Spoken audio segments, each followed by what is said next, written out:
Madame, bonsoir, monsieur, bonsoir. Merci d'être au rendez-vous de Tout au clair, lundi, mardi, mercredi sur la télévision du Monde, 21h, 22h30. Un sujet, des panélistes, des experts pour débattre, discuter avec vous à la maison, comme il est de tradition pour le cadre de cette émission, un talk show d'1h30, 90 minutes imparties pour ce programme.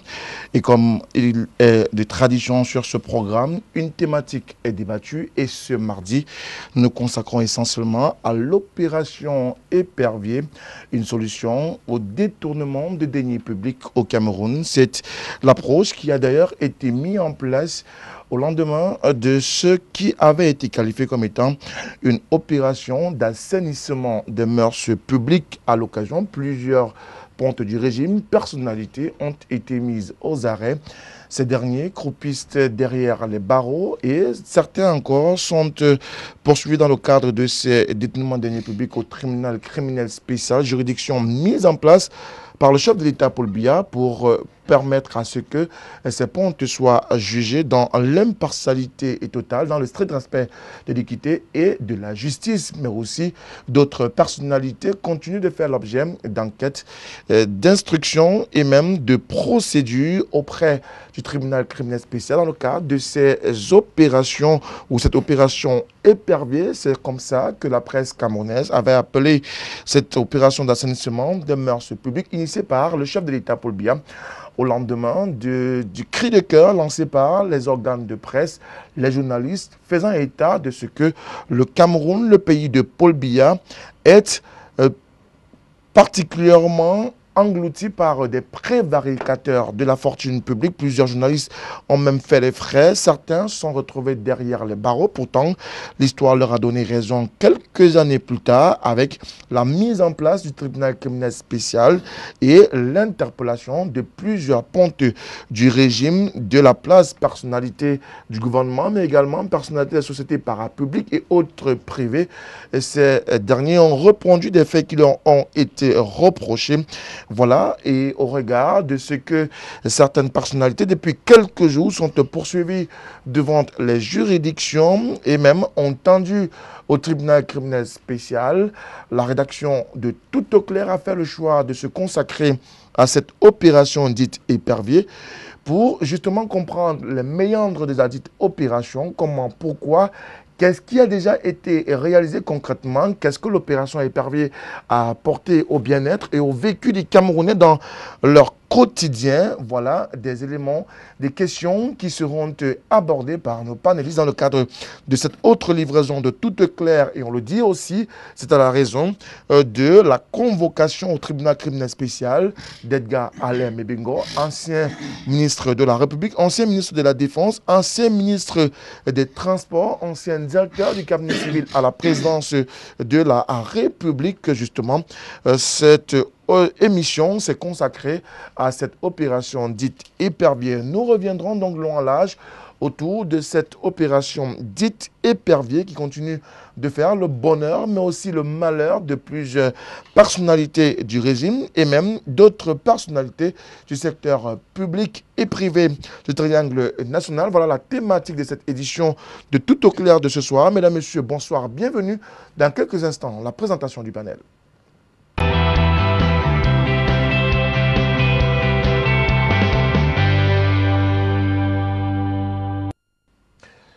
Merci de revenir sur le plateau de Tout au clair. Tout au clair est une livraison en direct de la télévision du Monde, émission de talk show, émission interactive.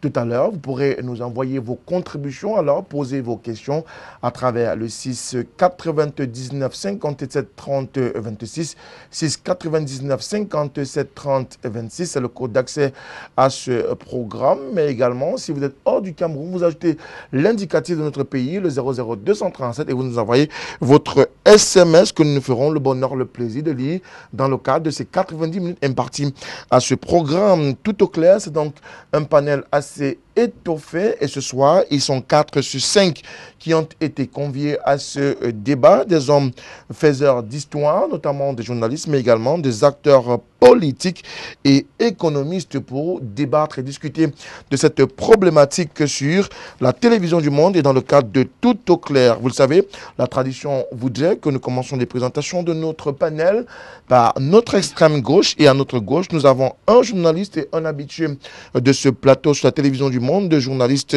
émérite, mais par ailleurs directeur de publication de Reflet d'Afrique TV, qui nous revient encore ce soir. Thierry Niopé, c'est son nom. Thierry, bonsoir. Bonsoir M. Moutomé, bonsoir également aux téléspectateurs de votre belle émission sur LTM. C'est un plaisir d'être là. C'est un plaisir renouvelé de vous avoir dans le cadre de Tout au clair ce soir. Juste à côté de vous, économiste, homme politique. Il nous vient de l'aile, on va dire, un peu radicale de l'opposition, puisqu'il est du Social Democratic Front. Emmanuel Kounié, c'est son nom. Monsieur Emmanuel Kounié, bonsoir. Bonsoir Frédéric et merci de me convier à cette autre réflexion sur l'actualité. Je dis bonsoir à mes copanélistes. J'espère que nous serons à la hauteur, n'est-ce pas, du thème combien poignant que vous avez choisi et que nous allons pouvoir, n'est-ce pas, éclairer la lanterne de vos millions de téléspectateurs. Merci à vous, monsieur Kounié, d'être sur Tout au clair ce soir. En face, deux autres messieurs, notre traditionnel et habituel consultant, mais également à côté, un invité qui vient pour la toute première fois sur le plateau de Tout au clair. Il est du Rassemblement démocratique du peuple camerounais, notamment de la section jeune de Douala 2. Valérie Mandengue Mbappé, c'est son nom. Il est avec nous ce soir. Monsieur Mandengue, bonsoir. Bonsoir, monsieur Moutomé. Bonsoir à tout le riche panel de l'émission Tout au clair et bonsoir à l'ensemble des téléspectateurs qui nous suivent ce soir. Merci à vous d'être avec nous. Je le rappelle, vous êtes le secrétaire général de la section RDPC de Vori 2.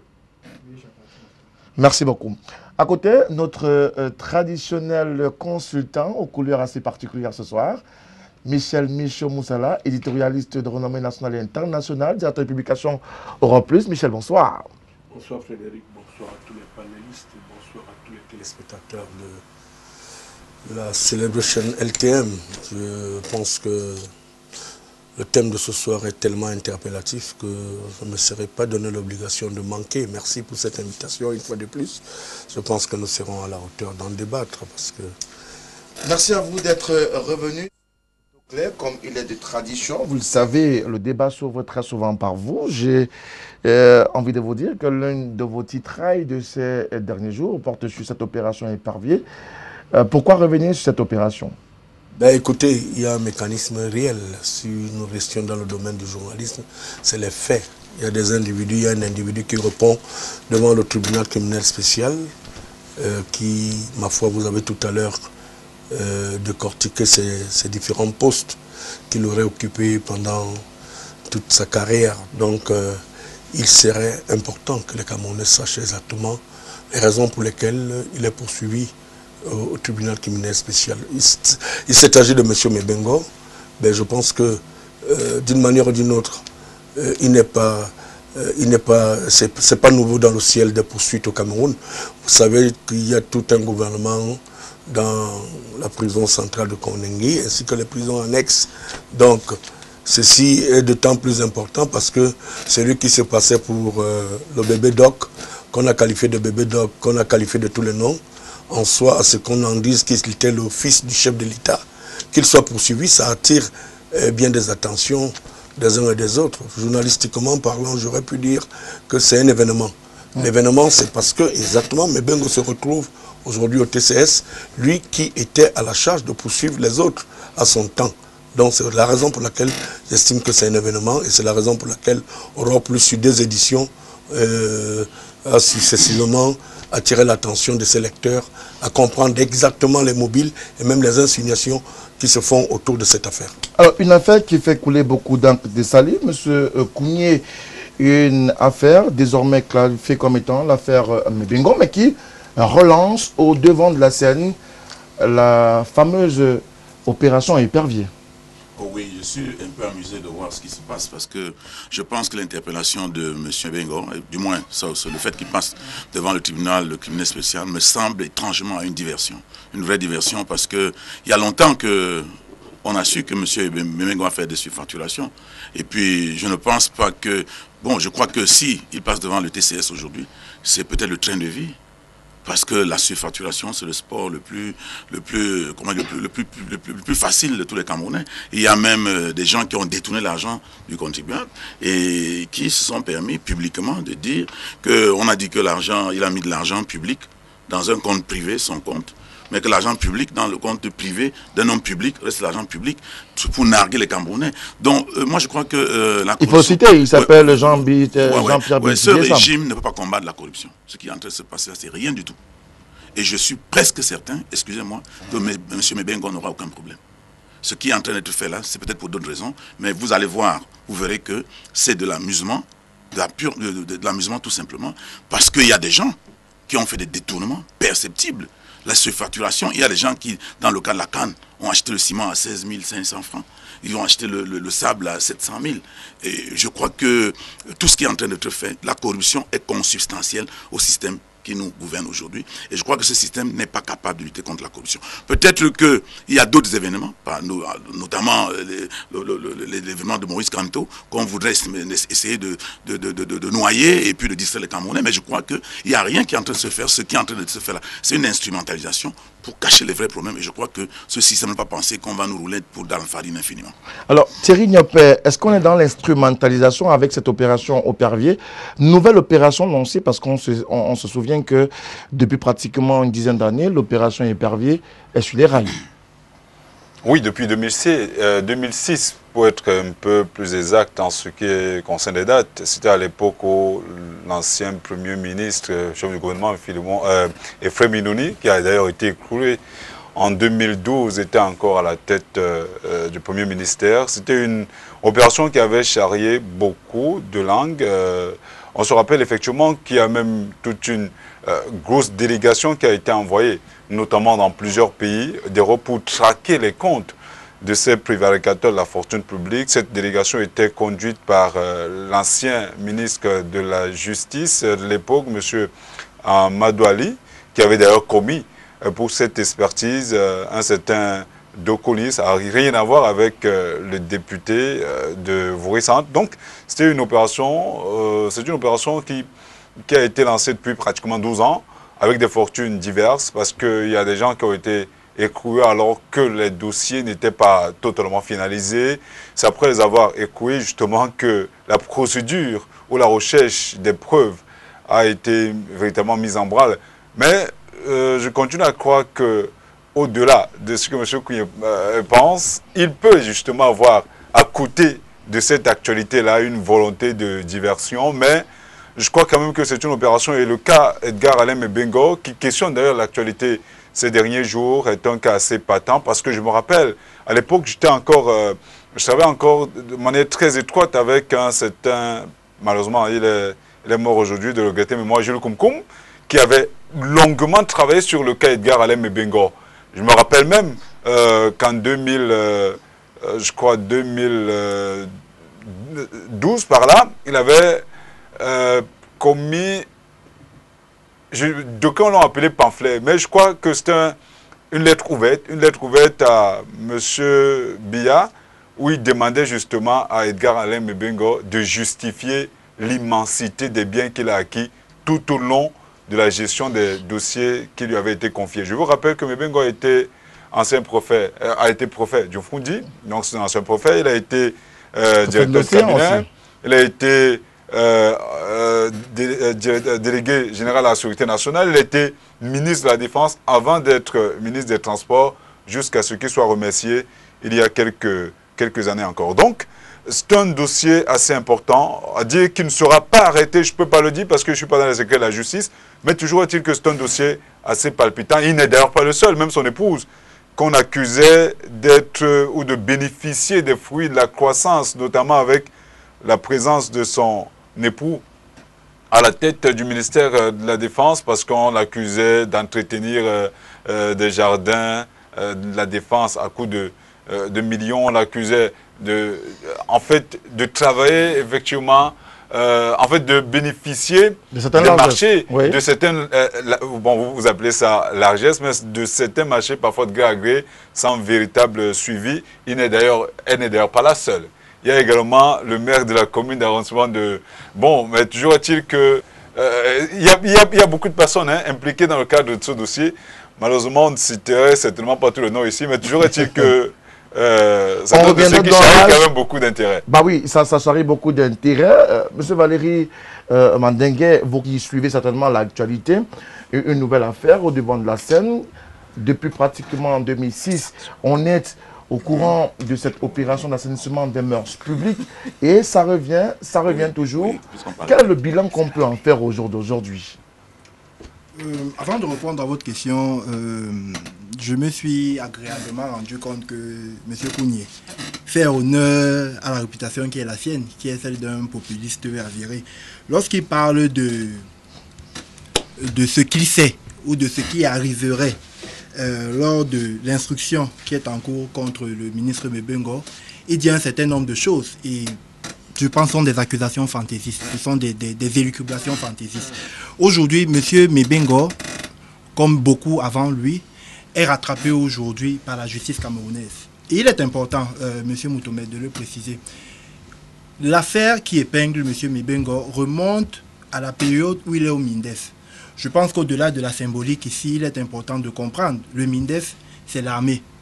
Et aujourd'hui, dans cette instruction, il y a un certain nombre de responsables aussi qui sont dans le cas d'espèce aussi auditionnés. Donc il faut savoir que le message est clair. Le message du chef de l'État est clair depuis 2006. Nul n'est au-dessus de la loi. Nul n'est véritablement au-dessus de la loi. Le temps de la justice n'est certainement pas notre temps.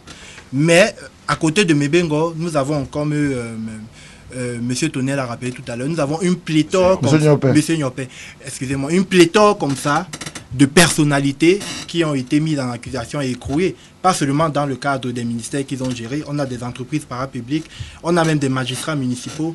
Donc c'est une réponse. L'opération Épervier, pour celui qui, ou pour ceux qui en doutera encore, est une réponse politique du chef de l'État à cette gangrène qui mine l'ensemble de la gestion publique.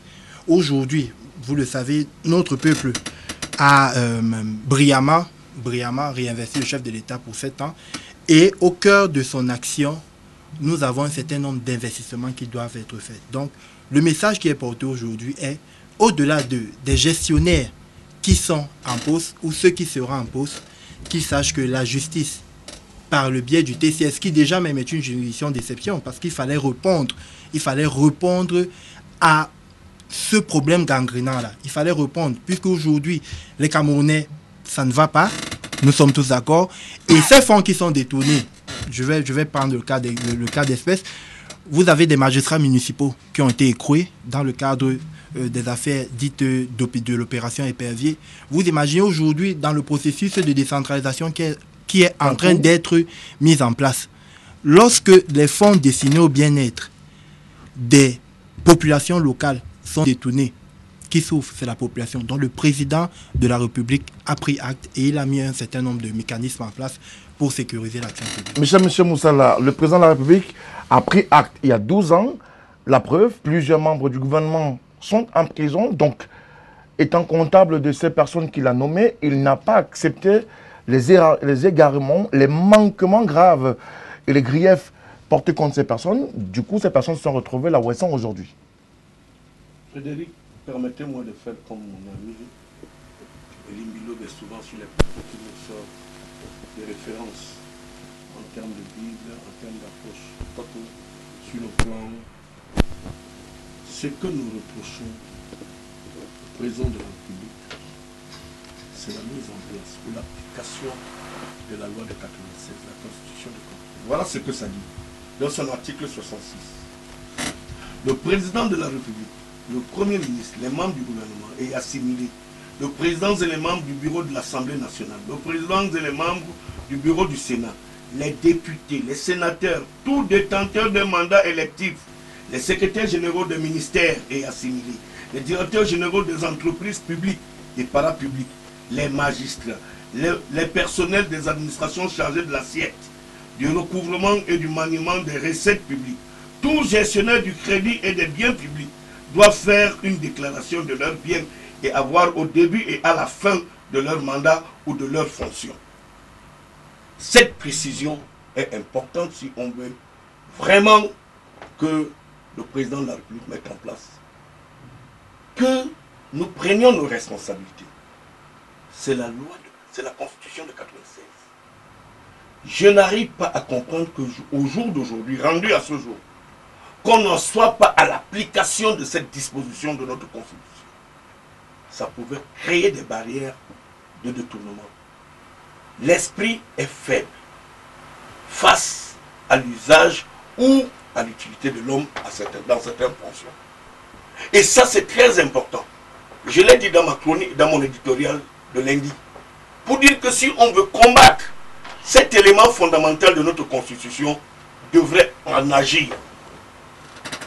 Vous voyez que ceux qui ont la conscience de quoi qu'on doit lutter contre la corruption dans ce pays, le tout n'est pas d'aboutir aux arrestations, aux poursuites judiciaires. C'est bien.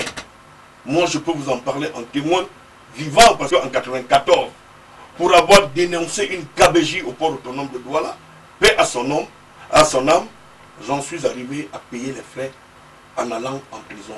Ce n'est pas parce que... Et plus tard, la justice m'a donné raison. J'ai dénoncé la gestion de la caméra. J'ai dénoncé la gestion d'un certain nombre... C'est votre droit le plus absolu, vous êtes comme journaliste. J'ai dénoncé parce que nous pensions. Mais le premier propos en 92 qui assomma le journaliste, c'était lors d'une interview de M. Eric Tinger. Quand il était face au chef de l'État, où nous commencions par décrier un certain nombre de pratiques de ceux qui ont la charge de la gestion de la chose publique. Le président de la République a dit qu'il attendait les preuves. Maintenant que je pense, rendu en 2019, le président de la République, je pense qu'il a eu le temps d'en avoir assez. Mais la coupe est pleine. Elle est même très pleine qu'elle se verse par terre. Les populations en pâtissent. J'ai constaté avec amertume, et chacun de nous peut le voir. J'ai fait une route et quelques routes pour me rendre dans certains villages. J'ai vu des plaques qui disaient appel d'offres numéro tant, marché gagné par tant. Parce qu'on ne gagne pas un marché si l'État ne met pas en place un certain nombre de dispositions. J'ai fait par exemple Douala-Ngambé.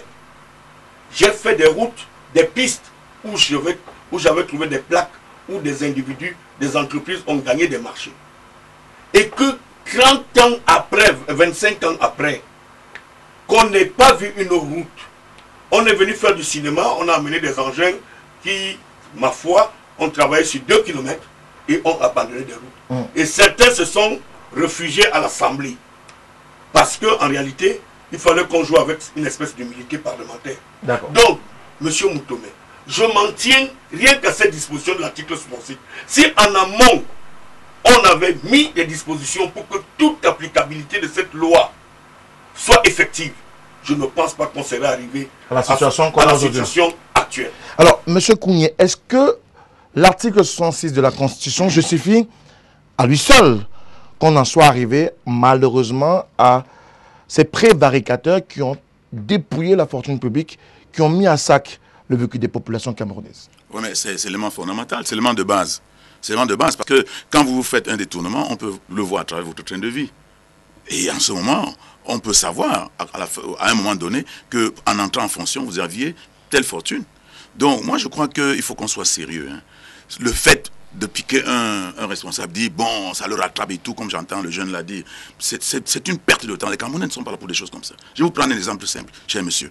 Quand vous prenez le budget du Cameroun de 2017, il était de 4 000 milliards quelque chose. Le service de la dette, c'était plus de 700 milliards.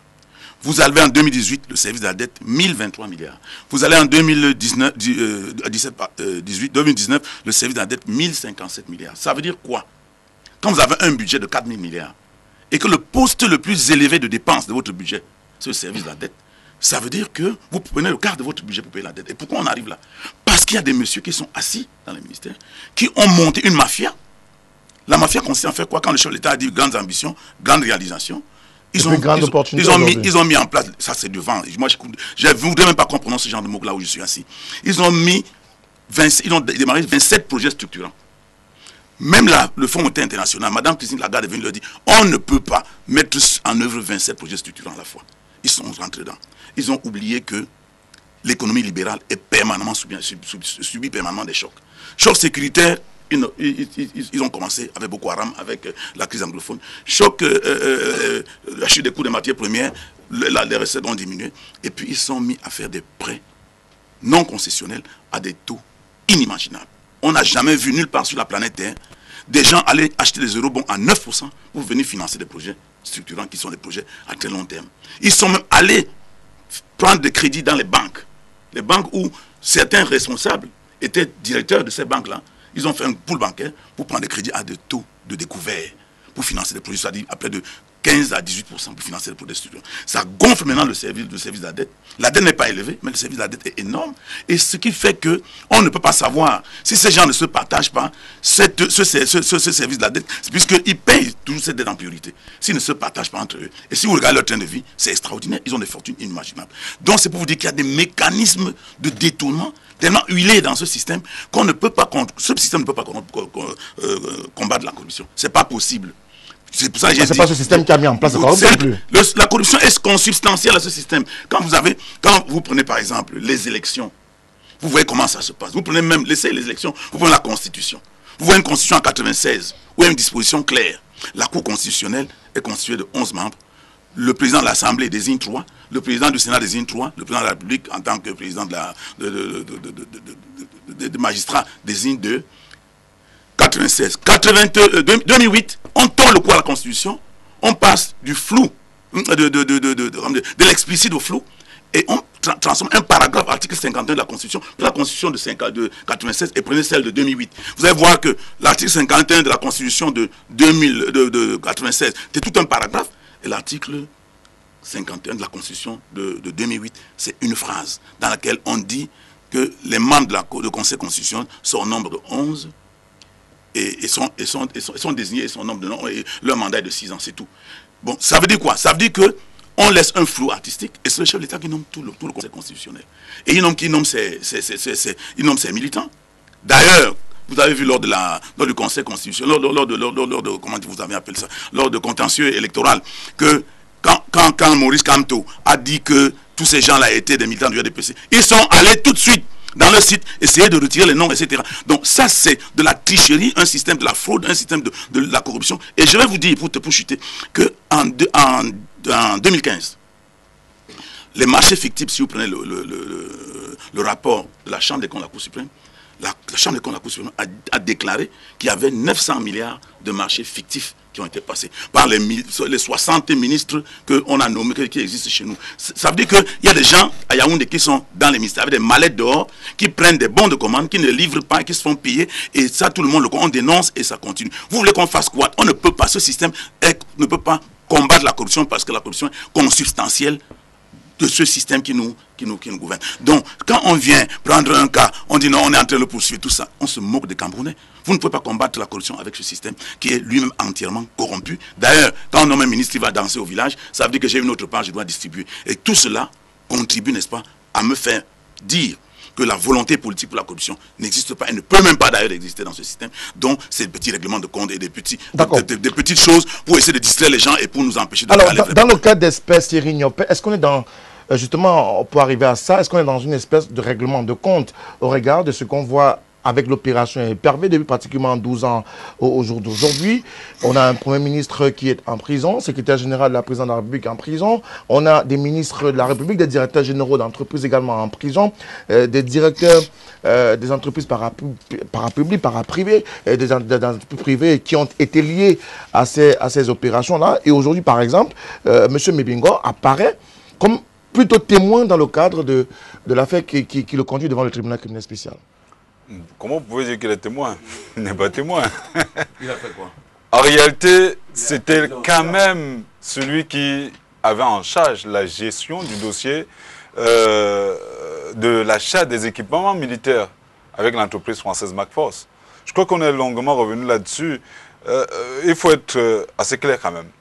Je partage humblement l'avis de M. Kounié quand il dit qu'il n'y a pas une réelle volonté de lutter contre la corruption. L'aîné... comment il n'y a pas de réelle volonté quand on sait que des éléments ont été mis en place par le chef d'État pour davantage lutter contre la corruption et même ces prévaricateurs de la fortune publique. Le seul vrai élément qui devrait être mis en branle, le grand frère l'a dit tout à l'heure, c'est l'application de l'article 66 de la Constitution qui, je le rappelle, date déjà, est vieux de 23 ans. Qu'est-ce qui peut expliquer que 23 ans après, on en soit encore à ne pas être capable de faire déclarer des biens aux personnes qui sont élues, aux personnes qui sont nommées, aux personnes qui ont la charge de la gestion de la fortune publique? On ne peut pas comprendre qu'est-ce qui bloque. Il suffit simplement que le chef de l'État, M. Biya, prenne son stylo à billes et décide un 17h que dès demain, ou un 20h, ou même un 13h, parce qu'il peut le faire, ou à n'importe quel jour, de décider effectivement qu'à compter de la date de signature de la ou du présent décret, voilà ce qui se fera dès demain. Et cela se passera. Qu'est-ce qui peut l'expliquer que 23 ans après, on en soit encore là? Donc, il n'y a pas, à ce niveau, je partage ce point de vue, il n'y a pas de réelle volonté de lutter de manière pérenne contre la corruption. Maintenant, il y a des mécanismes qui ont été mis en place. Vous avez parlé tout à l'heure d'un tribunal d'exception, tel que le tribunal criminel spécial, qui a été mis, qui juge des cas de détournements qui vont au-delà de 500 000 francs CFA. Mais je vous rappelle que dans l'ancienne Constitution, était passible d'un emprisonnement à vie toute personne qui détournait une somme qui environnait, voilà, 500. Donc 500 000. Avec 500 000, vous aviez droit à la prison à vie. Aujourd'hui, vous vous retrouvez à détourner des milliards de francs CFA et le tribunal d'exception, que le TCS, peut vous permettre effectivement à un moment donné de négocier. Et le ministre de la Justice peut juger de l'opportunité d'arrêter les poursuites ou pas. Ça veut dire que vous êtes dans une situation où vous pouvez détourner de l'argent. Ça veut dire que vous pouvez prendre sur vous, de détourner de l'argent à travers des mécanismes suffisamment huilés, parce que les fonctionnaires savent comment le faire, hein, des mécanismes suffisamment huilés. Et après l'avoir fait, vous êtes mis en débête, vous entrez en négociation sur le corps du délit que vous avez reproché, vous restituez le corps du délit. Je vous rappelle que le corps du délit ne peut en aucun cas être exact. C'est-à-dire, si vous avez détourné 10 milliards, on ne vous dira jamais que vous avez détourné 10 milliards parce qu'il n'y a pas véritablement de traçabilité à ce niveau. Le corps du délit peut se situer à 5 milliards. Si vous remboursez 5 milliards, les autres 5 milliards, monsieur, vous vivrez toute votre vie, votre progéniture vivrait sans aucun problème. Donc, il n'y a pas une réelle volonté à ce niveau. Maintenant, ces mécanismes peuvent être assimilés à des mécanismes mis sur pied pour des règlements de compte. Toujours est-il que toutes les personnes qui sont en prison aujourd'hui méritent d'être en prison. Parce que toutes ces personnes, ce n'est pas un point de vue. Je peux vous prendre dossier après dossier, vous démontrer que chacun d'eux a détourné de l'argent. Et d'ailleurs, il y a un journal qui a battu un travail formidable en dehors du journal Europe Plus. Il y a également l'hebdomadaire L'Avenir qui épluche dossier après dossier ces cas des détourneurs de la fonction publique. Il y a d'ailleurs plus d'une dizaine de cas qui attendent. Et je vous rappelle qu'il y a de nouvelles cellules qui ont été construites en Koningui et je suis convaincu que des arrestations sont à venir. Alors, Valérie Mandingue, y a-t-il pas une réelle volonté politique à juguler véritablement cette question de corruption, ces détournements de deniers publics, du moins à freiner l'élan de ces prévaricateurs de la fortune publique? Monsieur Moutoumé, vous avez constaté tout à l'heure, j'ai esquissé un petit sourire lorsque Monsieur Kounié s'envolait dans des démonstrations lyriques, quittait du sujet, revenait au sujet, parlait de des choses. Non, Monsieur Kounié, non, soyez respectueux vis-à-vis. Non, Monsieur Kounié, soyez respectueux de ce citoyen. Mais il peut rire, c'est son droit le plus appelé. Un peu de politesse, hein, je ne suis pas ton égal. Monsieur Moutoumé, pour revenir à des choses plus sérieuses, je pense que au milieu des années 90, nous avons une pléthore ici, dans la région du littoral, de mairies qui étaient dirigées par le SIF. Et nous savons aujourd'hui quel a été le destin de ces maires SIF. Donc je pense qu'il est très maladroit dans la poursuite de M. Kounié de venir faire des leçons de morale. Maintenant, je vais poursuivre. Il faut savoir que avant la mise en branle de toute l'instruction au niveau du TCS, il y a un ensemble de batteries qui sont adossées pour contrôler l'action de la gestion de la fortune publique.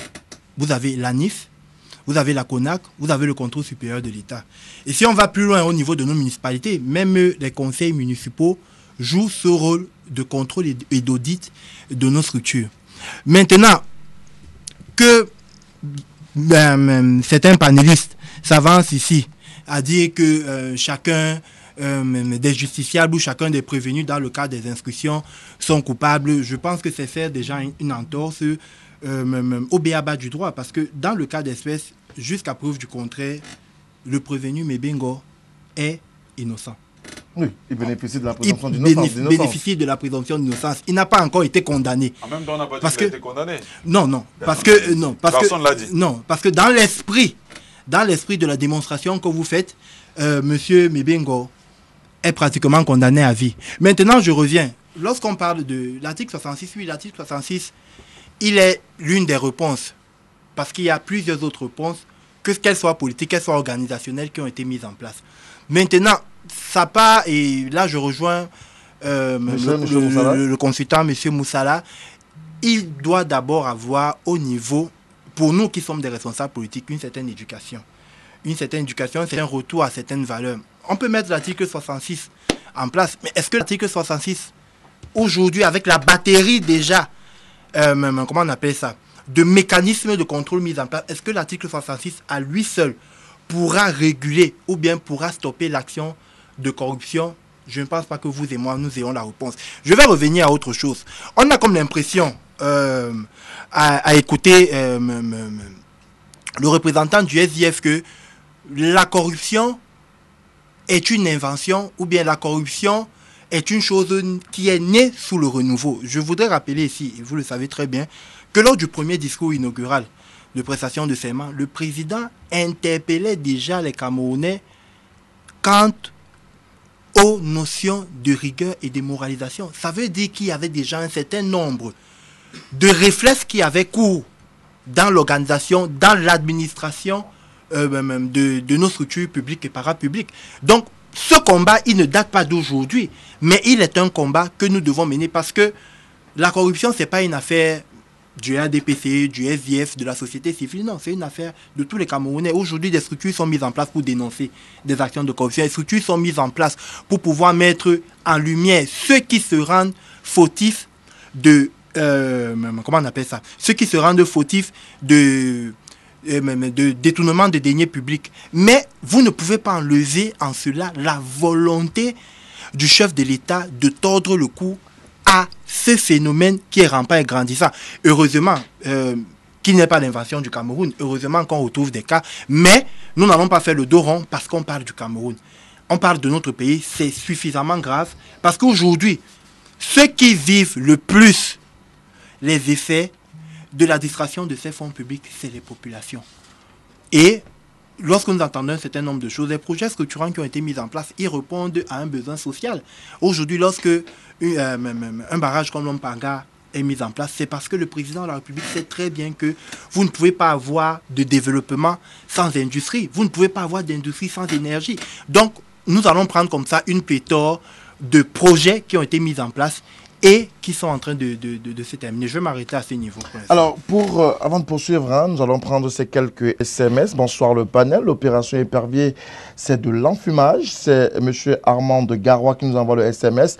Les détournements ne s'arrêtent pas et le bilan de cette opération n'est pas connu des Camerounais. Pourtant, elle devait l'être. C'est son point de vue. Et un autre SMS, bonsoir le panel, très riche, alors que je crois qu'on ne peut pas jurer sur la Constitution et la Bible et ne pas respecter ce qui est écrit ainsi, dit l'article 66, ne sert-elle pas, ou alors ne sert-elle alors à rien? Monsieur Mebingo était vraiment mon ministre préféré en son temps, mais si c'est prouvé ces accusations de détournement de deniers publics, je serais véritablement déçu. C'est M. Florent Fabo du quartier Niala ici à Douala qui nous envoie ce SMS. Chers téléspectateurs, vous le savez, on ne répond pas aux appels sur ce numéro de téléphone. Faites-nous le bonheur, le plaisir d'envoyer simplement votre SMS et nous le lirons dans le cadre de ce programme. Bonsoir à tous. À quoi sert l'opération Épervier si ces gros poissons continuent à voler l'argent du Cameroun, l'argent du contribuable? Ce qu'on reproche à Edgar Alem et Bengo avec la firme MagForce n'est pas différent au détournement lié à l'organisation de la Coupe d'Afrique des Nations retirée ou glissée du Cameroun, pour ne citer que celle-là. Les techniques du président de la République pour noyer les poissons sont connues des Camerounais. Opération Épervier, réponse au détournement. Je répondrai non, car si ces détournements, ces derniers ne remboursent pas les biens détournés, ça ne sert à rien. D'où l'aisance des différents voleurs qu'on enregistre sur l'ensemble du triangle national. D'autres messages également sont arrivés dans le cadre de ce programme. Un autre SMS. Bonsoir, Monsieur Moutomé. Opération Épervier, c'est bien, mais il serait encore plus mieux si l'argent était récupéré. C'est Hervé de Douala qui a envoyé ce SMS. Bonsoir à vous sur le plateau. Je veux simplement que l'argent détourné soit remboursé. Un point, c'est tout. Un autre Camerounais pense la même chose, que l'argent détourné par ces grosses pontes du régime soit purement et simplement remboursé par les différents, permettez-moi l'expression, voleurs. Un autre Camerounais nous envoie son SMS. Il s'appelle le Akamar. Il nous dit simplement que les détourneurs, s'il s'est avéré qu'ils ont véritablement détourné, doivent être traqués. Leurs biens doivent être confisqués, sinon vendus aux enchères, et que l'argent récolté soit reversé dans les caisses publiques pour permettre à ce que le Camerounais lambda puisse vivre mieux. Encore faut-il, d'après le téléspectateur, que l'argent recouvré soit véritablement utilisé, et ce, à bon escient. Voilà quelques éléments qui ont été apportés par les téléspectateurs. Les autres SMS sont un peu difficiles à décrypter. Bonsoir le panel. Je pense que l'opération Épervier est une épuration politique. Combien détournent et combien sont arrêtés? Yannick Malanga qui nous a envoyé ce SMS. Bonsoir à vous sur le plateau. C'est M. Mandeng. Respectez l'intelligence des Camerounais. L'opération Épervier est tout sauf un instrument de lutte contre la corruption. Demandez au chef de l'État de montrer l'exemple en levant le voile sur les revenus ou l'article 6. C'est M. Abassane et Samba de Yaoundé qui nous a envoyé ce SMS. Bonsoir cher panel, Mebengo n'ira jamais en prison. C'est Lanvin et Aïdéa qui nous a envoyé ce SMS.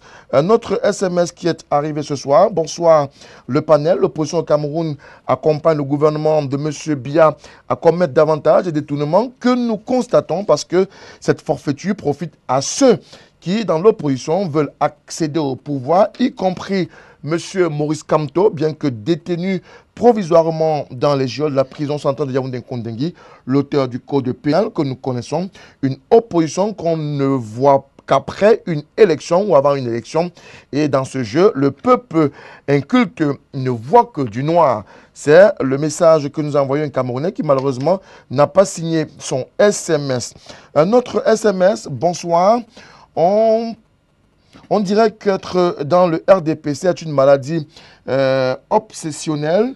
L'épervier n'a pas de sens. Arrêter et récupérer l'argent du contribuable, c'est tout ce qu'on doit faire. Ce message est de Paul de Bouddha qui nous a envoyé ce SMS. Bonsoir. Vraiment, que M. Kounié respecte ce jeune du RDPC, il a de l'intelligence et il est cohérent dans sa façon de penser. C'est un SMS qui est arrivé. Bonsoir. Le monsieur du SDF doit se calmer, respecter les autres copanélistes. L'argument de la force n'a pas sa place dans un débat public. Merci à monsieur Valérie Mandengue. C'est Samuel Dia qui a envoyé ce SMS. Alors, on va d'abord stopper avec la lecture des SMS. On va reprendre avec le débat. Michel Moussala, on en vient à vous. L'opération Épervier est menée depuis pratiquement 12 ans. Beaucoup avaient espéré voir l'argent être ramené, et quelqu'un l'a évoqué tout à l'heure, des missions ont été initiées à l'étranger pour permettre à ce que des comptes soient auscultés et que l'argent détourné soit à récupérer, même rapatrié au Cameroun. Mais aujourd'hui, on n'en sait pas grand-chose. On avait avancé à une époque près de 4 milliards à récupérer, ramener dans les caisses de l'État. Est-ce qu'on peut penser que seulement 4 milliards pourraient faire l'affaire dans le cadre de l'opération Épervier? Non, je voudrais dire à Valérie Mandengue que tout à l'heure, j'ai vu qu'il avait un peu de recul sur l'application de l'article 106. Je voulais lui rappeler que c'est effectivement la Constitution qui régit l'ensemble de notre nation. On sait qu'il y a une élection à un tour au suffrage universel. Cette application s'applique au cours d'une élection. On sait bien que c'est le Conseil constitutionnel qui proclame les résultats d'une élection. Cela émane de la Constitution de notre pays. C'est des petits exemples que je voudrais tout simplement élucider pour dire que j'évoque, pour lui dire que c'est toujours bien qu'une constitution acceptée par tous soit appliquée et respectée. Donc, quant à l'autre volet, je voudrais pour dire ceci, que je pense qu'en 2017-2018, le TCS, à la suite d'un certain nombre d'interrogations, avait déclaré l'argent recouvré à la suite de certains, ce qu'on appelle les poursuites qui avaient été initiées. Le TCS avait dit avoir recouvré entre 10 et 11 milliards de francs en 2018. Donc je pense que ce n'est l'avancée, c'est une stratégie. En réalité, dans l'esprit de M. Biya, les arrestations, si j'imagine, devraient faire reculer les personnalités en charge de la gestion de la chose publique à des détournements. Mais on a comme l'impression que son message n'a jamais été perçu positivement. Cela veut dire qu'il y a une logique qui s'est établie parce qu'on a laissé la pompe, la vanne ouverte pour que cela se déroule. En réalité, M. Moutomé, vous savez qu'il y a, quand on vous nomme, il y a quelque chose qui suit, qui est constitutionnel. L'intéressé aura droit aux avantages de toute nature. Lié à la fonction. À la fonction. Je pense que si nous restons modestes, l'omniscience, l'omniprésence, je vais vous prendre une illustration. Et que je pense que M. Mandengue comprendrait si on compare deux époques. Je suppose peut-être qu'il n'avait pas vu. Moi, j'ai vu le ministre de M. Paul Biya, Daïdjo. Et M. Biya était Premier ministre. Il me souvient que les deux maisons qu'il avait, il y avait une à Essos, sauf si elle a suivi une modernité, et il y avait une à Douala, que je connais. Donc, quand on voit l'étalage financier de certains responsables, le gourou d'usage financier, quand on voit comment le comportement sur ce qui se passe, de par leur omniscience, de par leur présence sur le plan financier, ça interpelle tout Camerounais de bon sens. Encore que là, on a fait, Monsieur le Président de la République, M. Biya a fait des ouvertures. Il a permis à ses fonctionnaires d'avoir des activités connectées. Cela veut dire que c'est l'agriculture. Et jusque-là, ça ne justifie pas. Parce que M. Biya a deux choses sur lesquelles il ne faut pas s'amuser. Par expérience journalistique. Son pouvoir. Et quand vous abordez, vous êtes dans la logique peut-être d'avoir volé et que vous vouliez atteindre son pouvoir, il a l'intérêt, quiconque devrait réagir. Prenez nos villes et nos villages. On n'a pas besoin de voir ce que les uns et les autres sont allés dresser dans leur village. Quand vous vous construisez une maison qui a une valeur de 800 millions dans un village, il y a lieu de s'interroger. Parce que si on avait appliqué l'article 66, en amont, moi j'ai connu des ministres nés en Vogada, de parents très pauvres. Je peux vous dire que depuis 40 ans, aucun ministre de Biya n'avait eu un parent bourgeois. Donc, il est question d'établir entre la richesse avérée de ces gens aujourd'hui, de certains, et ceux qui ont gardé ce qu'on appelle la notion de la chose républicaine. Permettez-moi d'être un peu très dur, mais je dis que d'une manière ou d'une autre, je vous ai parlé tout à l'heure, moi j'ai vu, hier, on a arrêté le ministre de l'Intérieur botswanais, rentrant d'une mission de l'État à l'aéroport, on l'a menotté. parce que pour des affaires de blanchiment et de détournement des deniers publics. Donc nous sommes dans une république. Nous voulions évoluer. Et je dis, quand on détourne 5 millions, 10 millions, 10 millions peuvent régler des problèmes des hôpitaux à Douala. Les fameuses conceptions sur des assurances que la CNPS fait ou bien que le ministère de la Santé insinue. Permettez-moi de chuter par là. Ça veut dire tout simplement, quand vous multipliez le regain financier développé et pris par certains hommes d'État, ça cause problème. Il faut que nous le disions de manière... Le président de la République, en mettant en place le TCS, comme disait Mandengue, n'est pas... C'est une tribunal d'exception. Et ceux qui y répondent, et je peux vous dire, par expertise, parce que je sais ce que je dis, je suis parmi ceux des journalistes qui ont évoqué, qui ont soulevé bien de choses dans ce pays, pour que nous puissions arriver à ce que la saignée ne continue pas. Alors, mais on a l'impression que le président de la République est seul, son message est coupé, et qu'il a quelques acteurs qui concourent à comprendre que ce que veut le président de la République est de manière à ce que la République est peut-être salutaire pour la République. Alors, M. Kounié, pourquoi malheureusement le message d'interpellation, le message sommatif du chef d'État n'arrive toujours pas auprès de tous les gestionnaires de la fortune publique? Qu'est-ce qui se passe? Mais ça ne peut pas arriver. Pour la simple raison que les conditions préalables ne sont pas réunies. Lui-même a démobilisé toutes les conditions préalables. Avant l'arrivée de M. Biya au pouvoir, il était interdit aux fonctionnaires de faire des affaires. Quand il est arrivé, il a procédé à une déréglementation qui permettait aux fonctionnaires de faire des affaires. Vous avez suivi le ministre Saïd Aïrou à l'époque, qui avait gagné un marché pour goudronner les routes et tout ça. Ça avait fait des problèmes et il a dit non, il y a un texte qui permet à ce que le fonctionnaire puisse se mener des activités lucratives. Or, quand vous permettez aux fonctionnaires d'être à la fois juge et partie, les délits d'initié entre, tout ce que vous voulez. Donc il a ouvert la vente pour permettre que tout cela rentre dedans. Et puis je vais vous dire, nous au SDF, nous avons dit que la première des choses à faire, si on prend le pouvoir, c'est d'abord un code d'éthique. Interdiction formelle aux fonctionnaires de faire les affaires. Si vous voulez faire même de faire la politique. Si vous êtes fonctionnaire, vous voulez faire la politique, vous démissionnez de vos fonctions et vous allez faire la politique. On ne peut pas avoir une administration qui est, n'est-ce pas, l'appendice d'un parti politique. Tout cela, c'est des choses qui font que le système est lourd et il ne peut pas fonctionner. Il faudrait que les gens aient une certaine éthique. Et puis, quand le président de la République met sur pied l'opération épervier doit être un projet.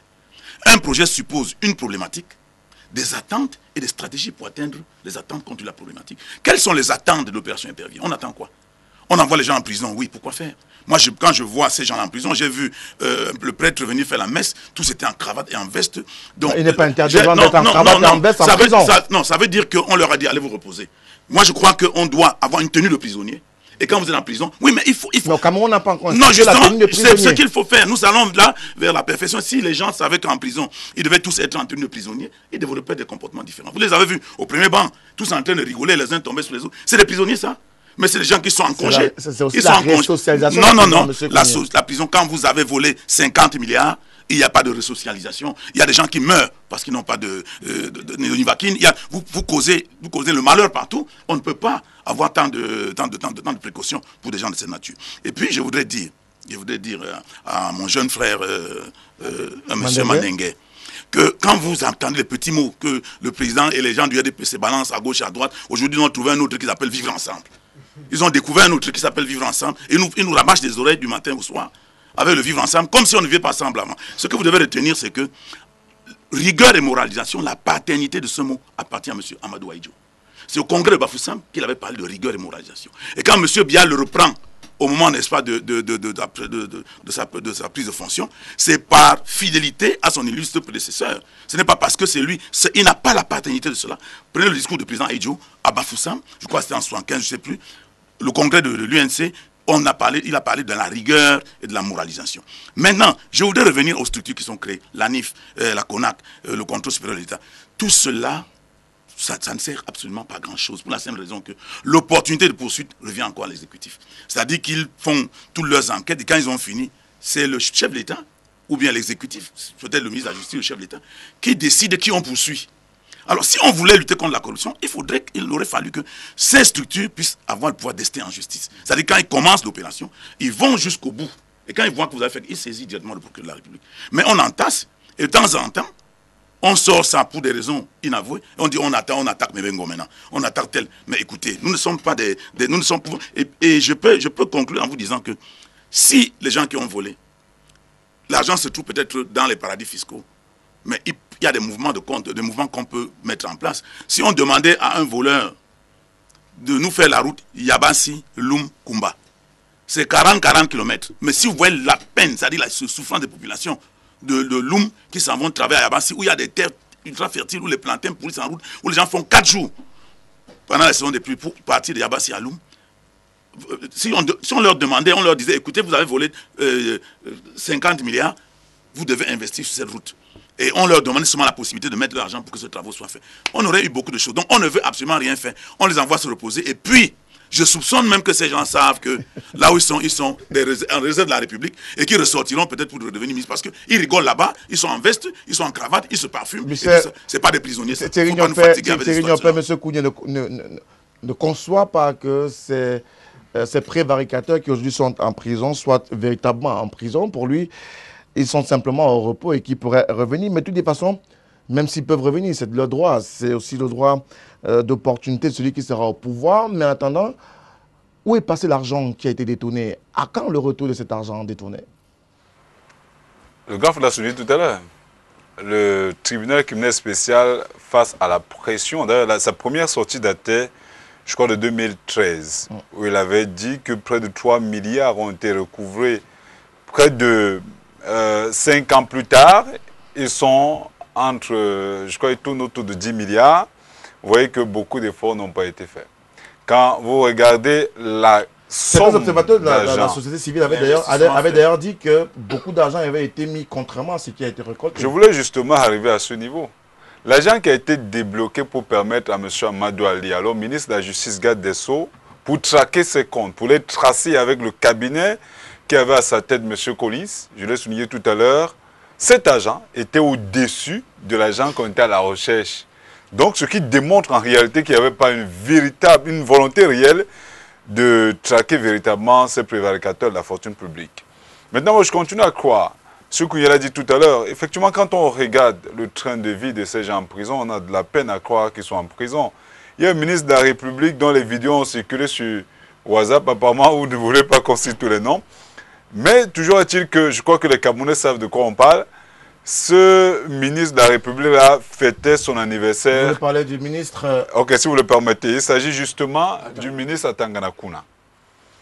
Donc, l'anniversaire a été célébré en prison avec un gâteau. Je crois que ce gâteau pouvait permettre quand même à plusieurs jeunes compatriotes d'avoir accès à... Monsieur Gouye parlait tout à l'heure de l'anniversaire, mais avoir quand même accès aux soins de santé primaires. Je vous rappelle que quand vous regardez... Si vous vous rappelez de l'élection présidentielle, vous regardez où le président de l'Assemblée nationale a voté. C'était dans une sorte de case faite en matériaux, en fait faite en terre battue, et au-dessus on avait posé des feuilles de raffia. Et le bureau de vote, en fait, d'urne était installé au milieu de la cour. À croire que M. Kavaye Djibril ne dispose pas assez de ressources financières au terme de ces plusieurs décennies à la tête de l'Assemblée nationale pour construire ne serait-ce que des écoles dans son village natal. Je commence à croire que les gens qui gèrent ce pays n'aiment pas le Cameroun. Ils ne sont pas patriotes. Ils détestent même à la limite des Camerounais parce que détourner autant d'argent alors, monsieur l'aîné, monsieur Moussala parlait tout à l'heure d'un Gambais, moi je suis de ce coin-là. Je vous rappelle que nous avons le barrage hydroélectrique de Son Loulou. Il n'y a pas de lumière dans notre village. Il n'y a pas de lumière de ce côté. Massouk est totalement enclavé. Au point où les populations, à un moment donné, voulaient même se soulever justement pour bloquer totalement la route et dire que si on n'a pas de lumière, toute cette partie, en fait, notamment le littoral et les périphéries, n'aurait pas de lumière. Voilà autant de choses qui démontrent quand même qu'il n'y a pas une réelle volonté de permettre aux Camerounais de vivre décemment. Pourtant, ces populations ont quand même des frères. des élites au sein du gouvernement. Qu'est-ce qui est fait à ce niveau? Ces gens, justement, roulent dans de grosses Prado, dans des voitures rutilantes, avec l'argent du contribuable. Si on va au-delà, Monsieur Mountome, quand on va au-delà, vous vous rendrez compte effectivement que ces voitures-là sont achetées avec l'argent du contribuable. Au moment où on parle de crise anglophone, au moment où, je vous rappelle que l'un des éléments qui a permis le déclenchement de cette crise, c'est notamment la malgouvernance et la mauvaise gestion de la ville de Bamenda. Ce sont des arguments que M. Manchou BBC, qui est incarcéré, avait avancé au devant de la scène parce qu'il n'y avait pas de route. Entre Babadjou, du moins entre Mbouda, en passant par Babadjou, Santa, avant d'arriver à Bamenda, il n'y a pas de route. Il n'y a pas de route. Voilà une région qui est coupée du reste du pays, alors qu'on vous dit que l'argent avait été débloqué pour faire cette route-là. On a relancé les chantiers. J'espère que M. Nganou Djoumessi, qui est ministre des Travaux publics et fils de la localité, notamment de Mbouda, qui n'est pas très loin de Babadjou, de Santa et de Bamenda, pourrait effectivement mener ce chantier à terme. Parce que ce n'est pas normal. Il faudrait que ce qui nous gère est la crainte de Dieu. Au-delà de la crainte de Dieu, qu'ils aient l'amour du prochain et la fibre patriotique. Je crois que si les Ruben Oumniobe, les Sende Afana, les King et les autres avaient agi comme ceux qui gèrent ce pays, c'est que le Cameroun n'est même pas encore sorti de l'ornière. Parce que pour l'instant, on voit quelque peu une petite lueur, malgré les multiples slogans, retroussons les manches, le bout du tunnel et tout ça là. Vivre ensemble. En même temps, pas de vivre ensemble, c'est pas parce que le problème du tribalisme se pose. Mais juste pour vous dire que jusqu'à présent, le problème du tribalisme... On a évoqué la question du tribalisme à 2 fois, on ne va pas y revenir aujourd'hui, on parle de prévarication aujourd'hui. Mais est-ce que la politique en elle-même de mise en place de cette opération épervée n'a pas été mal pensée au point où on a du mal à pouvoir en faire un bilan, de pouvoir savoir quels sont les véritables objectifs de cette opération épervière et même de pouvoir comprendre où est-ce qu'on va au jour d'aujourd'hui? Je pense que, juste avant de répondre à votre question, monsieur Moutoumé, permettez-moi de faire 2 ou 3 rectificatifs. Le premier rectificatif est sur les propos de monsieur Nyobé, qui parlait tout à l'heure d'un coût alloué à la commission Collins qui était supérieur au fonds rétrocédé. Non, c'est pas ça la réalité. Il faut dire la réalité. La réalité, c'est que les fonds recouvrés n'ont pas été à l'attente des fonds qu'on espérait récupérer. Parce que lorsque... Donc vous nous rejoignez d'une manière ou d'une autre. Monsieur Moutoumé. En 2013, on a 3 milliards. Et on a dépensé, je peux vous le démontrer si vous voulez, on sort le rapport, à plus de 3 milliards de dépenses pour la recherche, pour le recouvrement de cet agent-là. Mais il tient ça de qui? Monsieur Moutoumé, vous avez constaté comme moi que je ne coupe pas le temps de parole des panélistes et je voudrais quand même que voilà. C'est au moins une bien séance républicaine pour ceux qui nous suivent. Donc ça c'était la première chose. La deuxième des choses, j'ai appris ce soir ici, monsieur Moussala, que les termes rigueur et moralisation sont du droit d'auteur de M. Aïdjo. C'est formidable. Non, je dis de M. Aïdjo. C'est formidable. Il faut être sur des plateaux pour écouter ce genre de choses. Maintenant, je reviens. 75, monsieur. Donc, ça lui accorde des droits d'auteur de ces thèmes. Donc, après lui, personne ne doit plus l'utiliser. Non, je n'ai pas dit qu'on ne doit pas dire, mais c'est lui qui a été le premier à le dire. Permettez donc de respecter celui qui l'a utilisé après. La deuxième chose, monsieur Moutoumé, pour revenir à ce que vous avez posé comme question. Je pense qu'au jour d'aujourd'hui, nous avons un certain nombre d'acquis derrière cette opération épervière. Je ne vais pas ici paraphraser un copanéliste qui a parlé de près de 11 milliards recouvrés. Ce n'est pas beaucoup, mais ce n'est pas rien. Ce que nous demandons, que ce soit nous, les éléments de base du parti au pouvoir, ce que la population demande au président, c'est d'aller plus loin. Et aujourd'hui, on ne va pas, mes chers panélistes, on ne va pas fonctionner comme au XVIIe ou XVIe siècle, où dès que vous voyez quelqu'un avec une voiture, il a volé, il faut le passer à la guillotine. Non, il est une chose de dire qu'un gestionnaire public, s'est rendu coupable d'une malversation financière, mais il en est une autre de la prouver. Et c'est dans ce thème, M. Moussa l'a rappelé tout à l'heure, que le président disait qu'il avait besoin de preuves. Et après avoir eu les preuves, il a donc enclenché cette machine. Nous tous, nous ne sommes pas à l'aise avec ce que nous vivons actuellement. C'est-à-dire, vous savez que nous avons la pression des organismes internationaux qui nous pilotent sur le plan financier. Nous avons des pressions internes à nous-mêmes. Aujourd'hui, pendant que nous sommes en train d'achever, vous savez, le DSCE, il se termine, je crois, l'année prochaine, et il y a un autre DSCE qui est en préparation. Donc aujourd'hui, nous devons atteindre un certain nombre d'objectifs. Nous avons des événements que nous ne pouvons pas prévoir, mais qui nous ont bloqués. N'oubliez pas, ne faisons pas la fine bouche. Le conflit Boko Haram et ce qu'on appelle aujourd'hui un conflit anglophone, qui est devenu aujourd'hui la vitamine de nos opposants, qui parle du conflit anglophone, mais vous ne leur verrez jamais dire de demander aux séparatistes de baisser les armes. Non, pour eux, ils doivent faire tout ce qu'ils veulent faire. C'est l'État qui doit se plier. Comment on appelle ça? Ces conflits nous demandent beaucoup sur le plan financier. Vous n'avez pas... Peut-être, ici, on n'a pas présence. Moi, j'ai des membres de ma famille qui sont dans l'armée. Les fonds qui sont débloqués juste pour ces militaires qui sont parqués dans ces zones, pour la sécurité de nos populations et de leurs biens, c'est des sommes incroyables. Maintenant, je reviens pour dire ceci. Le corps du délit, il est restitué.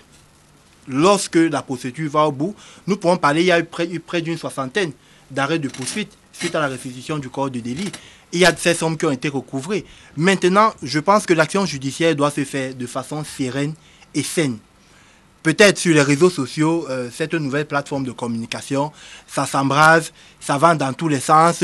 Nos opposants d'hier, nos opposants qui hier étaient dans le gouvernement et qui, lorsqu'ils ont sauté de la mangeoire, sont redevenus des opposants qui ont fait des marchés étant dans le gouvernement, qu'ils veulent aujourd'hui, par la plume de M. Kounié, nous dire ce qu'on doit faire. Je pense que nous devons aller sereinement. Nous devons aujourd'hui, ça passe par l'éducation. Je vous rappelle, je suis membre, vous avez dit en entame de cette émission, je suis membre du bureau de la section OJA-DPC. Mais l'OJA-DPC, c'est quoi? Ce que nous nous attelons à faire tous les jours, c'est de former et d'éduquer nos militants. Parce qu'aujourd'hui, lorsque vous prenez les propos d'un copanéliste, d'un parti d'opposition sur ce plateau, 98% de ce qui est dit n'est que du populisme. N'est que du populisme. Parce qu'aujourd'hui, il ne suffit pas de venir sur un plateau, dire il n'y a pas la route allant de Babadjo à Baminda. Mais heureusement, M. Nyobé s'est rattrapé après. Il a dit des travaux sont en cours. Malheureusement, la situation sécuritaire qui a lieu dans ces zones ne permet pas, vous le savez tous les jours, comment on appelle ça, les cadres et les ingénieurs de ces entreprises de travaux publics sont constamment enlevés contre rançon. Donc il faut d'abord que nous ayons un climat stable, nous ayons un climat apaisé. Et ce climat apaisé, M. Moutomé, passe par la vérité. Avant d'être du RDPC, avant d'être du SIS ou de tout autre parti, nous avons un devoir de vérité vis-à-vis des Camerounais.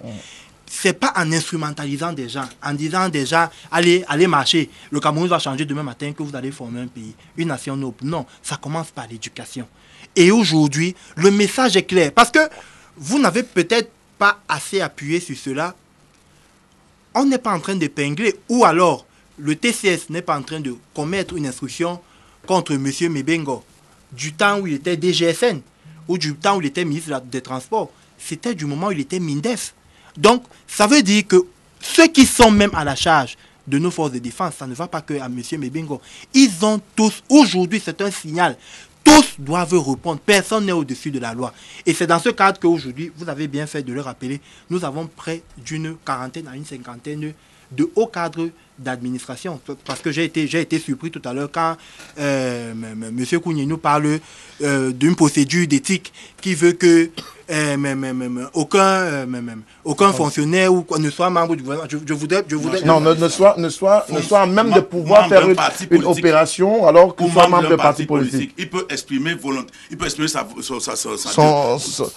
volonté dans les urnes, mais il ne doit pas militer dans un parti politique. C'est ce qu'il a dit. C'est pas normal. Monsieur Kounié, en 2032 ou en 2039, lorsque vous accéderez aux affaires tu peux rêver. de la gestion camerounaise. C'est pas la cour de récréation ici. Je pense que parce que si tu parlais d'Israël, lorsque vous allez arriver au pouvoir, vous allez utiliser d'abord, ça se fait partout, c'est du b.a.-ba.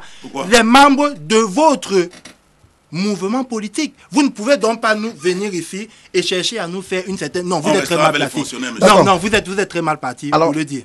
Merci à vous. On va prendre encore quelques SMS avant de poursuivre. Hein. Il nous reste pratiquement 25 minutes dans le cadre de ce programme Tout au clair. Lundi, mardi, mercredi, 21h et 22h30 minutes. Bonsoir le panel. À quoi sert-il de laisser le temps à un individu de cacher tout l'argent volé avant de l'arrêter? Le jeune... est certes brillant, mais devrait davantage rester dans la vérité. C'est M. Ndogmo de Douala qui a envoyé ce SMS. Bonsoir, sur le plateau, le RDPC ne fait que pourrir le Cameroun. Quelle est la situation aujourd'hui au regard de ce qu'on voit? Bonsoir le panel. Depuis 1982, on dirait que le gouvernement du renouveau n'est qu'une pépinière de gros voleurs. Robert Clovis de Mendon à TKC Yaoundé. On poursuit avec ces SMS. Bonsoir le panel. Je suis Annie Kameni. Dites à M.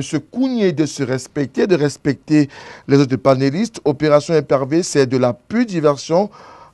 Au cas où l'argent détourné n'est pas restitué, condamner les gens à 30 ans d'emprisonnement ne résout en rien le problème des Camerounais qu'on récupère d'abord l'argent et l'État crée des sociétés pour permettre à nos jeunes d'avoir le strict minimum avant de les amener à voter dans les bureaux de vote. Bonsoir.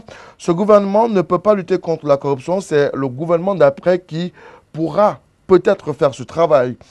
Et puis, bonsoir à tous les panélistes. Je pense que l'opération Épervier n'est qu'une arme du pouvoir pour abattre l'opposition du régime en place. Je partage également le point de vue de M. Kounié et du journaliste Thierry Niopes sur la question. Le panéliste devrait respecter tout le monde, sans préciser lequel, car il n'est pas question de bagarre, mais plutôt d'échange et de partage d'idées. Patrick de Yaoundé qui nous a envoyé ce SMS. Concernant ces détourneurs, la seule vérité ou véritable punition, c'est le retour de tous ces biens volés à la population. Sinon, cette pseudo-prison n'est que politique. Bonsoir à vous sur le plateau. Dites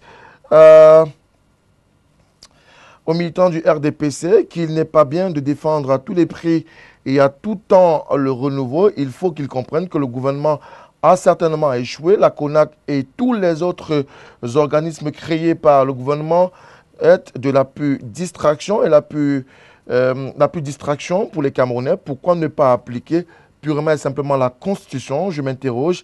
Est-ce parce que tout le gouvernement est voleur? C'est une question et qu'il a posée. Monsieur Moutomé, votre émission est très intéressante, mais il est regrettable que les panélistes réduisent la notion de détournement des deniers publics aux sommes que j'ai les gestionnaires publics. En effet, il faut noter que lorsqu'un commerçant ou un homme d'affaires va corrompre un inspecteur des impôts pour ne pas payer ses engagements fiscaux, il est en clair dans ces logiques de détournement. Ce commerçant, par devers lui, est un détourneur des deniers publics.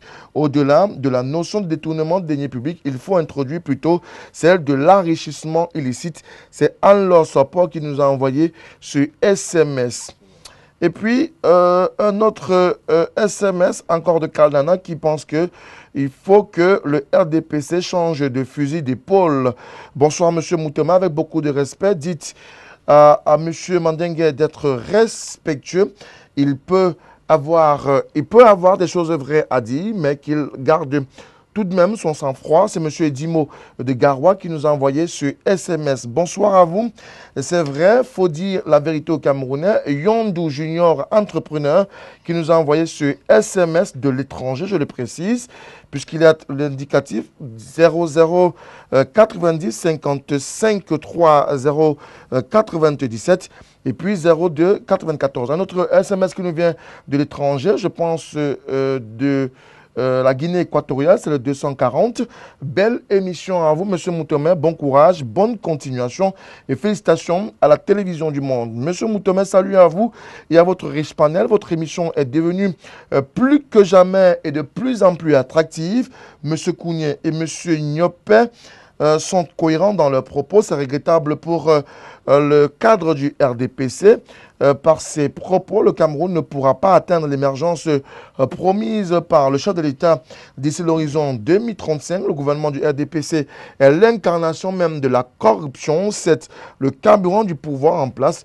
Je conseille à l'opposition de s'unir pour prendre la place du RDPC et de pouvoir attraper ces bandits à col blanc une fois qu'ils sont au pouvoir. C'est M.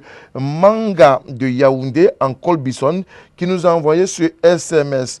Bonsoir à tous les panélistes. Les Camerounais n'ont plus besoin de toutes les démonstrations, mais tout se voit et il ne peut pas nous faire prendre des vessies pour des lanternes. Le RDPC a échoué pour ce qui est de la lutte contre la corruption. Les frayeurs ou la frayeur vis-à-vis de Camto est perceptible. Celui-ci a contribué à la rédaction du code de procédure pénale par rapport à une ligne qui lui a été prescrite. C'est malsain de lui en attribuer la paternité. C'est un Camerounais qui s'est exprimé sur la question. Ne nous appelez pas, s'il vous plaît. Nous ne prenons pas d'appel, mais nous contribuons à travers les SMS. Bonsoir, Monsieur Biya ne peut pas appliquer l'article 66 car c'est se tirer une balle dans le pied. C'est Narcisse qui nous a envoyé ce SMS. Il faudrait... Bonsoir au panel. L'opération Épervier est une épuration politique. Il faudrait savoir que la vérité est une fille de la contradiction. Par conséquent, l'opposition permet de réveiller le parti au pouvoir qui semble s'endormir sur ses deux oreilles. C'est Yannick Malanga qui nous revient avec la suite de son SMS. Bonsoir le panel. Ce ne sont pas seulement les membres du gouvernement et les agents de l'État. Les vrais détourneurs de la fortune publique sont les hommes d'affaires. Comment peut-on devenir milliardaire en vendant simplement les arachides? C'est JP et Bogo qui nous a envoyé ce SMS sans préciser le lieu d'envoi de son message. Bonsoir, notre président a laissé son gouvernement voler et continue de le laisser faire. Étienne de Yaoundé qui nous a envoyé notre SMS. L'argent volé peut créer les emplois voulus par le chef de l'État Paul Biya. C'est Yacinthe de Mimboman qui nous a envoyé ce SMS. Un autre SMS qui nous est arrivé, ce sont les RDP6 comme celui sur le plateau qui continue de nous habiller tous en rose. Vous dormez quand ils volent. C'est Nadine Dabomban dans, je pense, l'Est du Cameroun qui nous a envoyé ce SMS-là. Bonsoir à vous sur le plateau. Le débat est vraiment intéressant, mais j'ai une question à poser aux militants sur le plateau. Et notamment, ma question est adressée à M. Emmanuel Kounié pour Douala 3e. Alors, le SDF, j'ai la question à poser aux militants du SDF. Douala 3e est la zone la plus enclavée. Je parle en termes de route. C'est Guy Lambert Ngono qui a envoyé ce SMS sans véritablement nous poser la question. Alors, on va revenir sur le plateau parce qu'il nous reste pratiquement 10 minutes avant la fin de ce terme pour passer pratiquement 2 minutes à chacun des panélistes, 2 minutes seulement, et chrono à la main, je voudrais le préciser, 2 minutes chrono à la main, pour permettre à chacun de nous dire en quelques mots ce qu'il faut véritablement faire pour endiguer le phénomène de la corruption et peut-être arriver à de moins en moins des cas de vol de la fortune publique. Michel Moussala. D'un côté, vous demandez là qu'on pose des problèmes, la problématique des solutions. Oui. Bon, moi je pense que si nous restions logiques, je donnais un exemple. À l'époque, les services de renseignement donnaient les détails sur le train de vie d'un fonctionnaire, le train de vie de ceci. On s'en tenait à ça même pour la promotion sociale de ce fonctionnaire. Déjà un.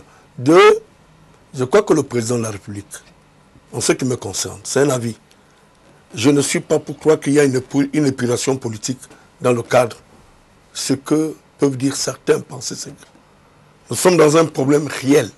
Et c'est des faits. Tout le monde constate que la situation de la corruption au Cameroun s'est développée. Et que peut-être que le chef de l'État a pris les choses en main avec beaucoup de retard. Et cela s'est empiré. Je crois, en ce qui me concerne, qu'il y a un problème d'éducation. Et que je pense qu'à la lecture de l'article 66, ça serait un élément de garde-fou. Pour que, même si j'ai écouté quelqu'un qui a envoyé un message pour dire que s'il appliquait ça, il se serait tiré une balle dans le pied. Je ne pense pas. Je pense que c'est une question d'orientation qui fasse à ce que... Et puis, qui fasse à ce que les uns, les autres ne prennent pas conscience de ce qu'on leur attribue comme responsabilité dans le cadre de la gestion de la chose publique.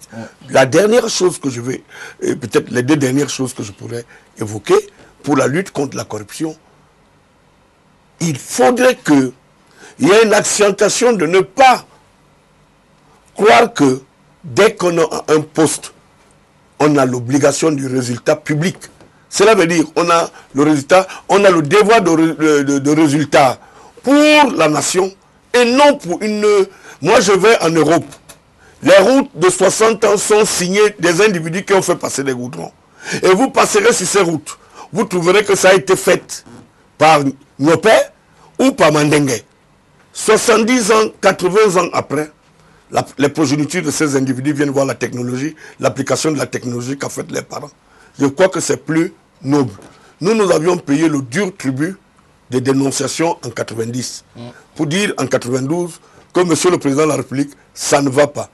Mais je pense que cet élément qu'il a posé comme étant un préalable, où sont les preuves, et fait que certains cadres de l'administration se sont agrippés sur ça pour dire, bon, comme il est encore dans les ténèbres, il n'a pas de preuves, nous pouvions faire un glissement.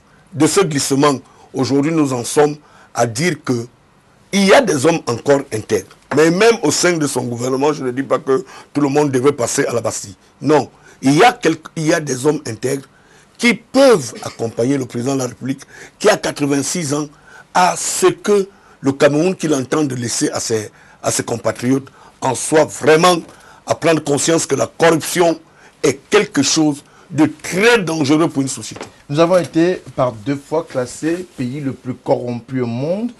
Comment, si on a échoué peut-être, je le dis bien peut-être, avec l'opération Épervier qui est passée à sa phase 4, est-ce qu'au jour d'aujourd'hui, on devrait changer de fusil d'épaule? Non, disons que le vrai problème, c'est M. Biya lui-même. Hein. C'est lui le vrai problème. C'est-à-dire que s'il faut changer, c'est peut-être lui qu'il faut changer. Parce que M. Biya n'est pas un voleur. Il a travaillé, nous l'avons vu jusqu'en 82. On a dit tout à l'heure, il n'avait que 2 maisons. Et peut-être qu'il utilise beaucoup l'argent de l'État, parce qu'il voyage beaucoup, il voyage avec beaucoup de gens, etc. Il dépense abondamment, mais on ne l'a pas épinglé dans les biens, je ne sais pas, dans les biens mal acquis. Et compte tenu de tout cela, je dis que lui, avec ses 36 ans au pouvoir, je vous jure que, pour ma part, il n'est plus la personne indiquée. Parce qu'aujourd'hui, la question essentielle est économique. Mais vous ne pouvez pas choisir un casting où le secrétaire général, le président n'est pas un économiste, ce sont les gens qui prennent des décisions économiques. Le ministre de l'économie n'est pas un économiste. Le ministre des Finances n'est pas un économiste de formation. Le secrétaire général du Premier ministère n'est pas un économiste. Tous ceux qui doivent prendre des décisions économiques sont des gens qui ont d'autres formations. Peut-être qu'il a pensé que c'est des gens à qui il fait confiance, mais la vérité c'est que son DSE a échoué, ils l'ont dit eux-mêmes. Parce que tout ce qu'on avait prévu... Ils sont encore en pleine évaluation du DSE. Le DSE. Ils n'ont pas dit que le DSE a échoué puisque... C'est vous qui le dites? Non, je le dis en tant que quelqu'un qui suit l'opération. Puisque on nous a dit qu'à partir de 2016, on devait déjà passer au projet de deuxième génération qui devait permettre de créer des centaines de milliers d'emplois. Aujourd'hui, tous les projets structurants sont encore aucun, sinon très peu, sont mis en service. Tous les barrages qu'on a commencés sont là. Et les délais sont passés. Et aujourd'hui, les délestages continuent plus que par le passé à Douala. Donc, ils n'ont pas pu mettre les projets. Bon, mais maintenant, ce que je voudrais dire, c'est que la solution de la prison même, parfois, c'est une mauvaise solution. Je vais prendre un cas. Le cas du chantier naval.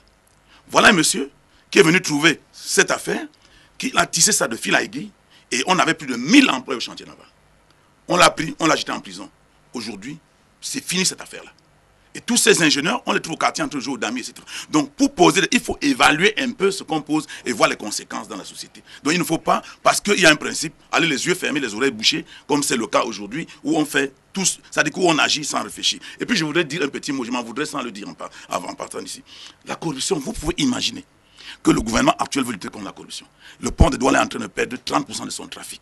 Parce que le corridor Douala-Kousseri a des barrages où il y a des gendarmes à ces barrages qui raquettent systématiquement les camions qui viennent de N'Djamena et de Bangui, au point que la République centrafricaine, aujourd'hui, passe une grande partie de son trafic plutôt à Pointe-Noire au Congo, et que le Tchad passe une bonne partie de son trafic plutôt au Soudan et au Bénin parce qu'on évite ces barrages que les gens de la gendarmerie ont mis en route. Et tout le monde le sait, aujourd'hui ça pose un problème au port de Douala qui perd presque 30% de son trafic. Et on trouve que on est en train de mettre les gens en prison, mais qui dégage au moins ces gens-là sur la voie publique et que ces gens-là passent avec leur camion. Ils ont dit qu'ils ont perdu près de 175 milliards. D'accord. Alors, Thierry Niopé, l'opération Épervier est-elle une espèce de coup d'épée dans l'eau ou alors véritablement un élément, un outil qui permettrait de lutter efficacement contre la corruption?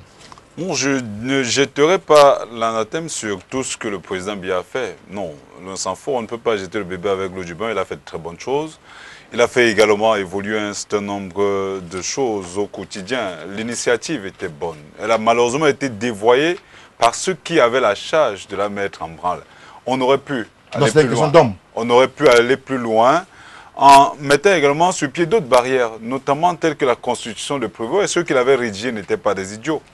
En appliquant l'article 66, cela aurait quelque peu mis des garde-fous, des barrières pour permettre à ceux qui arrivent, au moins, parce qu'il y a également ce que l'on ne comprend pas. Vous savez, nous sommes des objecteurs de conscience, certes, nous sommes des historiens du présent, mais autour de nous, au sein du corps social, il y a des gens qui vous regardent. Il y a des gens qui savent. Si tout le monde savait que Frédéric Moutomé a été nommé maire, avant d'arriver maire, il avait un seul véhicule. Et tout au long de son mandat, il a pu avoir 5 véhicules personnels en dehors des véhicules de fonction. Il y a de quoi se poser des questions, je crois. Donc, l'article 66 aurait permis de véhicules. Oui, bien sûr. Mais 5. 6, voire 10, c'est énorme quand même. Si j'ai 10 comme vous, Michel me donne une. À moins que... Monsieur Kouni me donne une. Mais justement, il y a des éléments de traçabilité. Le grand frère l'a souligné tout à l'heure. Je crois qu'il y a des enquêteurs qui peuvent être mis sur les traces des uns des autres. Et je vous rappelle en même temps que cela est su. On sait exactement qui fait quoi par rapport à quoi. Rappelez-vous d'une affaire qui est actuellement... on a esté la CONAC en justice avec une entreprise à la place parce que la CONAC avait souligné que cette entreprise avait détourné de deniers publics. Ce que le téléspectateur soulignait tout à l'heure. Effectivement, n'assimilons pas la lutte contre la prévarication à la seule fortune publique dans la gestion des marchés et tout cela. Mais en réalité, au niveau même des commissions... De Congelcam face à l'État du Cameroun. Ok, si vous donnez les noms, c'est tant mieux. Parce que même au niveau de l'attribution des marchés, au niveau des gré à gré, il y a toute une batterie d'opérations suffisamment huilées parce que le chef de l'État avait demandé des preuves. Et comme ces gens qui gèrent ce Cameroun ne sont pas des idiots, ils prennent suffisamment du temps pour élaborer toutes les théories possibles, toutes les preuves possibles pour détourner de l'argent sans laisser véritablement de traces. Donc, ce n'est pas un problème à ce niveau. Moi, je crois qu'on peut instituer un code d'éducation civique. Par exemple, la morale a disparu dans nos écoles. Aujourd'hui, on fait la morale. Non, on peut aller au-delà. On peut aller au-delà. Je crois que on peut également faire renaître le véritable patriotisme au sein du corps social et même pourquoi pour le service militaire également. Obligatoire. Oui, obligatoire. Merci à vous. Exister et je crois que cela peut encore revenir. Être, oui, remise en branle pourquoi pas pour faire naître la paix patriotique. Merci à vous Thierry Niopé. Valérie Mandengue pour clôturer cette partie. Les diplômés de l'ENAM font systématiquement la formation. Michel, permettez, sauf à des exceptions. Permettez à Valérie de pouvoir donner également son avis sur la question. On sait que, par exemple, Edgar Alemi-Bengo est en train de répondre de quelques faits qui lui sont reprochés, mais en plus, on le sait depuis quelques jours, 30 autres hauts fonctionnaires au cadre de l'administration publique pourraient passer devant cette juridiction spéciale, ce TCS. est-ce à croire que finalement, on n'a réussi que de bons points, donc il faut rester dans cette logique avec ce tribunal criminel spécial. Monsieur Moutomé, c'est vrai que nous allons, à la fin de cette émission, je voudrais... Ne répondez pas à M. Kounié. Hein. Non, je réponds pas à M. Kounié. Vous savez, nous sortons d'une élection il y a 4 mois où un président a été plébiscité avec 71% de ce suffrage. Donc, si monsieur Kounié affirme ici que le président n'est pas l'homme de la situation, on se demande où est Joshua aussi avec ses 2%. Ça, c'était pour la parenthèse. La deuxième chose, je voudrais dire ceci. Lorsque nous parlons, lorsque monsieur Kounié évoque ce gouvernement où il faudrait un économiste à l'économie, il faudrait même un ingénieur agronome à l'agriculture, monsieur Kounié, c'est vieux comme le monde. Où est-ce que vous avez vu, on va construire un gouvernement de technocrates? Et je préfère le repréciser que lorsque vous serez là, en 2039 ou en 2032, on verra ce gouvernement de technocrates. En attendant, vous avez l'obligation, vous avez l'obligation de respecter la souveraineté du peuple. En tant que militant du RDPC, je ne peux pas vous permettre de dire, monsieur Biya n'est pas l'homme de la situation, puisque les populations, le peuple camerounais lui a donné la souveraineté et la légitimité de pouvoir actionner les leviers du développement et du mieux vivre des Camerounais. Maintenant, je vais continuer. Une minute. Ils ont parlé plus de 5-10 minutes. Ou c'est parce que je suis du RDPC. Délire comme tu bon, veux. Tu n'as même rien fait. Je le prends sportivement. Pour la deuxième chose. Mais il n'a rien fait ici. Vous voyez, c'est toujours... Monsieur Kounié, l'aboiement ne peut pas construire. Ne peut pas construire. Vous êtes en train de démontrer pourquoi le SVF n'a eu que 2%. C'est ça, vous ne faites que du populisme. Vous criez, vous braillez à longueur de journée. Kounié, on ne reprend pas le débat. Monsieur Moutomé, pour revenir à ce que je suis en train de dire, il y a un ensemble de mécanismes qui sont mis en place. Pour ma part, et je vais le dire à l'intention de l'ensemble des téléspectateurs qui nous suivent, ce n'est pas parce qu'on est du RDPC qu'on en vale ou qu'on accepte tout. Je pense aujourd'hui, il est important de reformer profondément tous les instruments de contrôle et d'audit de nos structures publiques, parapubliques et de nos ministères. Il est important aujourd'hui, pour moi, je pense que la CONAC, par exemple, devait être plus armée pour pouvoir aujourd'hui permettre à l'État d'effectuer ce rôle d'audit quotidien. Parce que, même si, M. Nyobé, tout à l'heure, il a dit, tous ces instruments, oui, bon, mais ça ne sert à rien, ça sert un peu. Non. Le TCS agit sur quoi? Le TCS agit sur la base des rapports et des missions effectuées par ces instruments que nous avons cités, c'est-à-dire la NIF, le CONSUP, la CONAC et tous les autres courriers qui parviennent. Maintenant, moi, personnellement, je pense que, comme le patriarche Moussala l'a dit, nous devons revenir aux fondamentaux. Aujourd'hui, nous faisons le procès, entre guillemets, de M. Mebengo. Mais nous devons faire le procès de la société camerounaise. Quelle est la société que nous avons aujourd'hui? Ce n'est pas M. Biya, un arbre qui cache la forêt. Quelle est l'éducation que nous donnons à nos enfants? Quelle est l'éducation aujourd'hui que nous-mêmes, en tant qu'aînés, nous donnons?